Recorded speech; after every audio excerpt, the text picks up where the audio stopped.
Therapy Thursday is how we get down every Thursday just to talk it out and work it out. Now, everybody got a little problem sometimes. Maybe somebody needs to be heard. That's where Dr. Davi steps in. He ready. That's where Meredith MD steps in. What's going on? And if you got a little problem that's a little bit more extensive, Orlando BGYN can handle it for you. All right? We have all of the doctors for your queries. So any question you got, 888-429-0941, we could take a little shot at it. Now, we ain't brilliant, but collectively, we all right. We try. Yeah, that's on our flyer, actually. We were getting a brochure put together. It's like, we ain't brilliant, but we all right. So what we got? So we got some parenting issues going on right now at the 813. It says, I'm heading to pick up my college freshman from FSU. He isn't at home. When he isn't at home, my 16-year-old sleeps in his room so he doesn't have to share with his younger brother. Therefore, when my oldest son comes home, the 16-year-old gets kicked out of his room, and it's causing huge issues in the family. First of all, the 16-year-old doesn't even want his brother to come home since it means something bad for him. I don't know how to handle this situation. Please help. Well, the college kid doesn't live there anymore. You're in college. Wait, no, he does. Wait, No? Meredith. No. Yes, he does. When live I there. moved out, that was not my room anymore, and that is the 16-year-old's room. No, but it's not. Yes, it is. That's It's where my he room. lives now. When I go to college, I'm still your kid. I never said you weren't a part of the family anymore, but That's my room. I have other kids. We need to, and they are growing up, and they need their own space. So I get at the couch. Not necessarily. I'm sure we could figure something out. Oh, that's cold. But I don't, maybe, I mean, listen, they're going to have to share. I mean, they can definitely share the room. I don't think the 16-year-old should be just kicked out of his room that he's always in all the time. That's not necessarily fair. They should be able to learn how to share the room because we are a family, and I'm coming home from college, and this is just how it is. It's the holidays. It's wise to have a conversation with the older and say, hey, they're younger, so you might need to be a little bit more kind. Yeah. Or be a little bit more understanding. Now, I don't like how you worded it. Like, once you go to college, you gone. Like, it's like, because, I mean, you're 18, you come home. You got to go. You're not as independent as coming home on your own. She's going to pick them up. I understand so that. you're still a kid. I'm not saving your whole entire room when we have multiple other kids in our household that need a room. That doesn't make any sense. I'm going to save my room. I kind of agree with Meredith. It sounds like they're like pressed for space. Share a room. And the person that's there not full-time is the college boy. So that shouldn't be his room full-time. And now, it's not fair to the 16-year-old at all. I will say Davi is down with that because his mama still has his room intact. With the Tupac poster With the up on the Tupac wall. poster that's still up. It's still there. Davi ain't come back to that room. She's like, he might happen. I'll send y'all the picture when I go over there for Christmas. You've been saying that for like 5 years. Yeah, exactly. Exactly. All right, this says Dr. Davi. Dímelo. It says 2 kids with me and 2 kids with my wife. And our blended family has been UFC for months. A 14-year-old that is mine and a 15-year-old that is hers have been physically fighting. We've all been in the same house for 9 months now, and we've had 3 explosive fights between these 2. Any advice on how you can get through to these kids that we are a family now?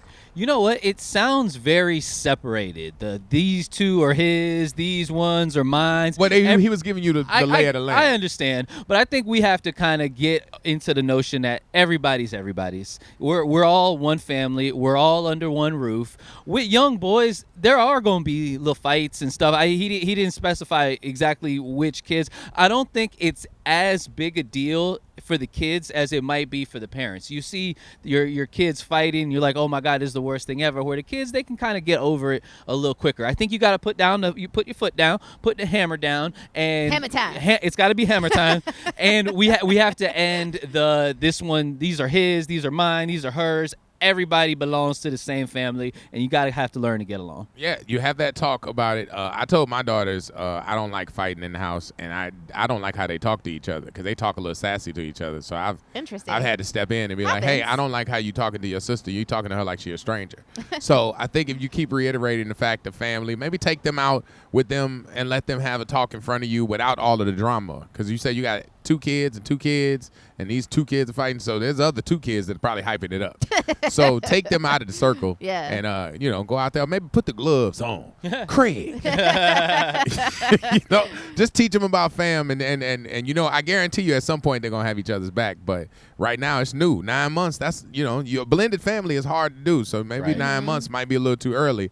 But let them spend a Christmas or something together and get that right. Yes. All right. I got one here. It wasn't really phrased as a question, more of a statement, but I think there's a question in here somewhere. All right. It says this for everybody. Your partner keeps a lock on their phone, so you think they're hiding something. Yes, they have been caught cheating in the past. Yes, I have been caught going through their phone because they have been caught cheating before. What do we do? So this is a cycle, and it needs to be broken. Okay. Ooh. How do we break it? Stop looking. That's hard. The looker would say, Stop putting a password on your phone. Well, okay, so, all right, I'm confused. So no password on the phone, and then maybe I will feel like I can trust you a little bit more. When you have a lock, I'm not talking if you got small kids, because then you got to have a password on your phone. If you're just a regular person and you got a password on your phone and you're living with your significant other and you've been caught cheating, there's really no reason for you to keep a password. We've talked about this before, and I don't know if this person's heard it. If you've been caught cheating, like if you've been caught in doing a crime, there's a penance. There's a penalty. There's something that you gotta pay. Yeah. And if you've been caught and they took you back, there might be rules to you coming back. Like, hey, unlock your phone. I'm not gonna look at it all the time, but when I am feeling a little sensitive, I kind of want to glance at it. I'm not gonna go through all your stuff, but like let's just what do they do? Like a bunk check. Yeah. They do in jail when they come through and they're like looking for contraband. Yes. Let them come through and look for some contraband. Flip that mattress up. Let me flip the mattress up. Let me look under your gums. Let me look all into your toilet bowl. Make sure you ain't making no wine. spread them and cough. Spread them and cough. Whoa. Yeah. Whoa. Yeah. I mean, you got to do certain things when you caught. Now, the thing is, don't cheat, don't get caught. And then, now you can have a different conversation like, yo, I don't really appreciate you treating me like this. But if you've shown me you have some flaws and I'm trying to deal with them, help my soul a little bit. It's never going to work if you both don't start working together on your relationship. He has to concede, and then she'll feel better, and she has to concede and stop checking the phone so much eventually. Atop the Toy Drive Tower, 2907 North Del Mabry, doing it all for the Children's Home Network. All right, we got your Therapy Thursday. We got some follow back here. A lot of y'all been texting in about the room situation with the college boy coming home and trying to unseat the 16-year-old, and I think he said it best. The chain of command is his gone. It's his room now. Yeah. Ralph just said it, and a lot of people are agreeing that he got to pull up some couch. Yeah, they think it's not fair at all that the 16-year-old has to basically have 2 rooms. Yeah. And share, and not even have to share rooms. You're kicking him out altogether. And it's you ridiculous. know what? The college kid probably doesn't care that much. No. Nah. I mean, but he kind of does. Like he week, really just want to upset the 16-year-old. Yeah, Also, okay. the password situation. Davy, you have an iPhone. Yes. Do you use Apple Pay? Yeah, I have Apple Pay. Apparently, this person says, so do you have to use your password lock because you have Apple Pay? Because I'm thinking that's probably what excuse he's using. Damn. Tell the truth, because Therapy Thursday, we shoot straight, no chaser. Now- Do you have to have your phone locked when you got that Apple Pay? You do not. You don't? No. You don't? I don't have a password on my phone, and I Yeah. have Apple Pay. Yeah. See there? And y'all look at that example. Davy and his girl, happy household, no password. When you can come home and see your girl scrolling through your phone? Ain't a big deal. Yeah. See? It's never happened. That's what I was It's about never to say. happened. It's never happened. But that's what I'm saying. It's never happened because happy house ain't got no problems. Exactly. Right. There Very you go. true. All right. So we helping you out here. But go home and say, hey, that's Cap. Davy said you capping right now. I got one for you. Capanese. I'm head over heels in love with a married man. I'm married too. There's no happy ending here.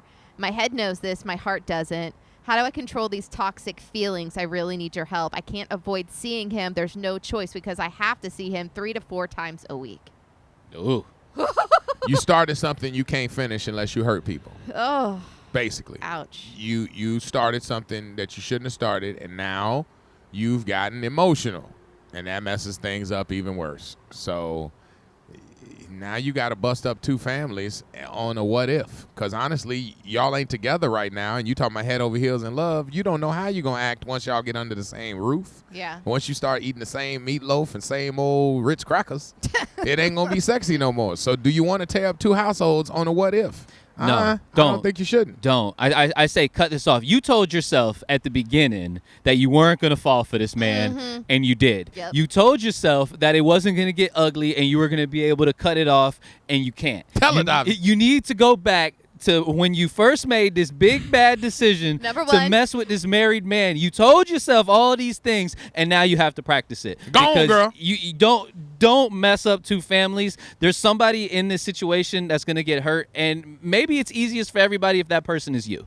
Just cut it off yourself where you say, I need to see this man. No, you don't. You want to see this man. Yeah, you can say no. You can say no. You have that capability every single time. This is a choice you are making on a daily basis. And how about this? You're learning one thing from the freaks, the difference between wants and needs. You want that man because it's different. It's fun. It's taboo. Yep. You don't need that man. What you need to do is fix your household because it's cheaper to keep her. And it's cheaper to keep him. So don't bust up. Don't worry about everybody's household. We talking about yours. Yeah. You gonna mess up your household on a what if, and I guarantee you it ain't gonna be that sexy when you get there. That's all true. right. Let's see here. It says help all doctors. I'm hoping you can answer this because I'm gonna video the response and share it with my daughter this afternoon. Oh, it's a lot of pressure. She's not. Davi's like, oh, let me sit in my smart seat. This is quick. She's 19 and her boyfriend is putting pressure on her for the relationship to take the next step. We've always been open in our conversations, but I can see my comments not ringing through the way they used to, like they did in high school. I'll try anything for my baby girl, so I'm trying to record you guys, and hopefully this gets in front of you so you can tell her what you think. Thank you. Okay. A no builds a lot of respect. If you tell that boy no and stick with your guns, a no ain't that bad. Right. Because Davi went through a no. I've been through many no's.